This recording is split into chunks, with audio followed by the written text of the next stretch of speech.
Welcome, my dear listener. Tonight, let us travel far back in time to a world of towering temples, golden thrones, and the slow, steady rhythm of the Nile.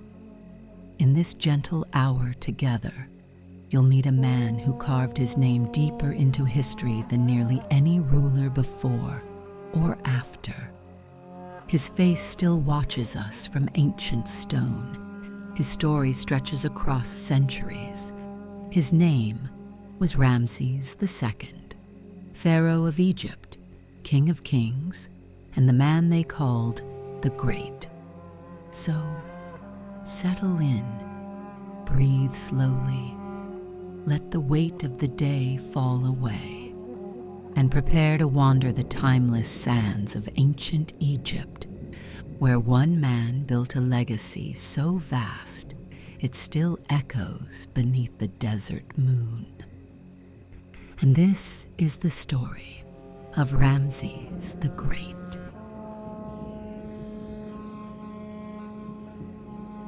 He was not born a legend. He was born a second son in the windswept lands of the Nile Delta, to a dynasty that already glittered with gold and conquest.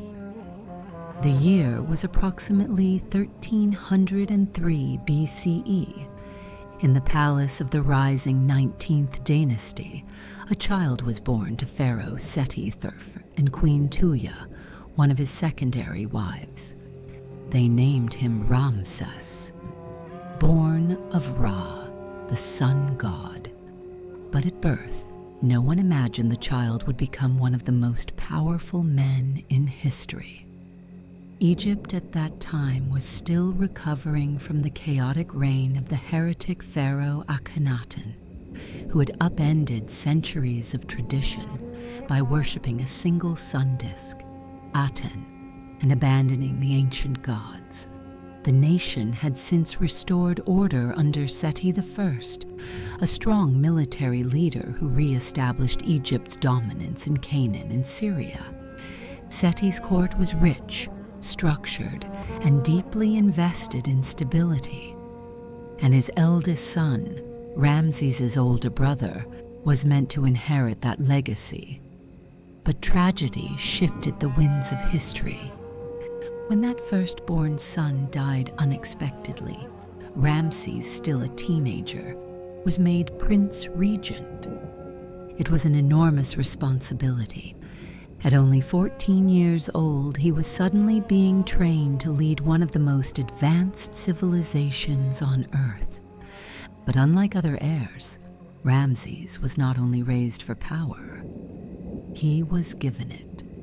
His father appointed him co-ruler and sent him on royal inspections.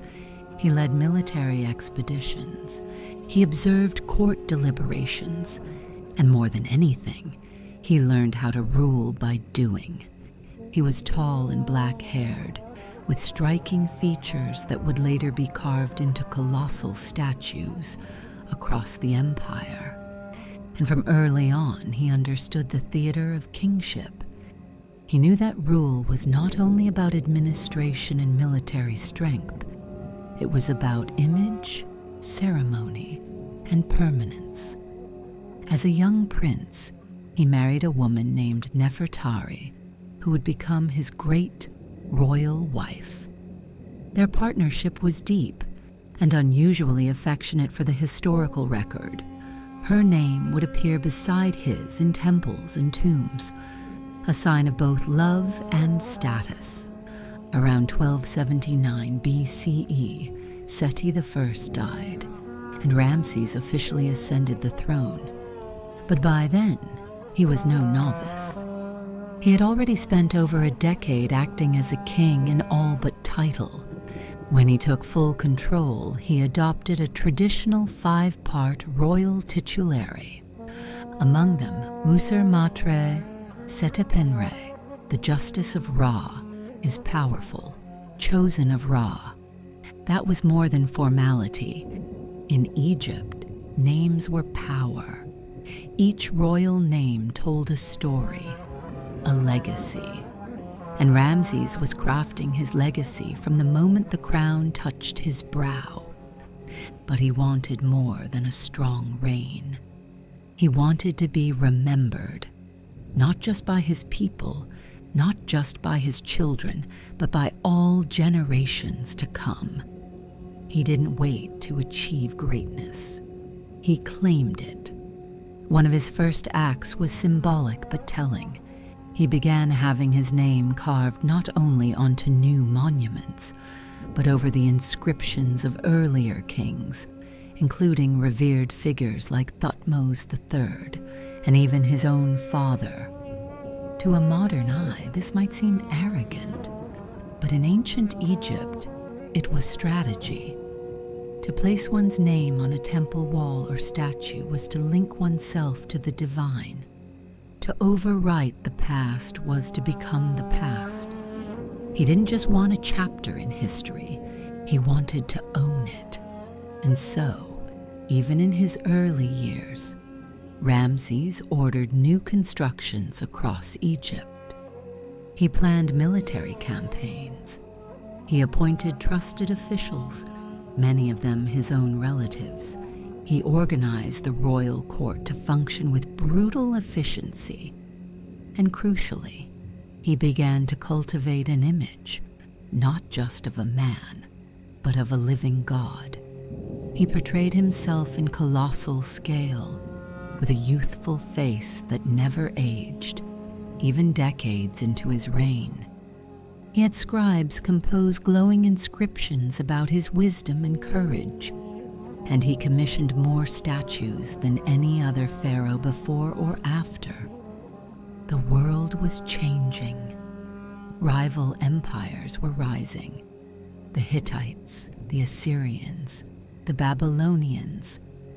But Ramses had no intention of Egypt slipping quietly into history.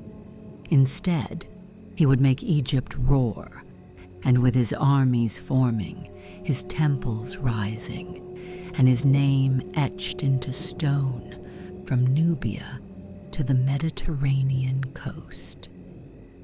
The boy who had once lived in the shadow of a lost brother was stepping fully into the light, as pharaoh, as builder, as warrior, and soon as legend. He was born a second son, but he didn't just take the throne, he took the world. In the next episode, we'll step into the mind of a man who didn't just rule Egypt, he ruled time, memory, and fear itself. Ramses wanted more than loyalty. He wanted awe. He wanted to be worshipped in life and obeyed in death. And what he did next would force even his enemies to bow beneath the weight of his name. If you want to see what real power looks like, stay close. Tap the notification bell, and you'll know the moment the next chapter arrives.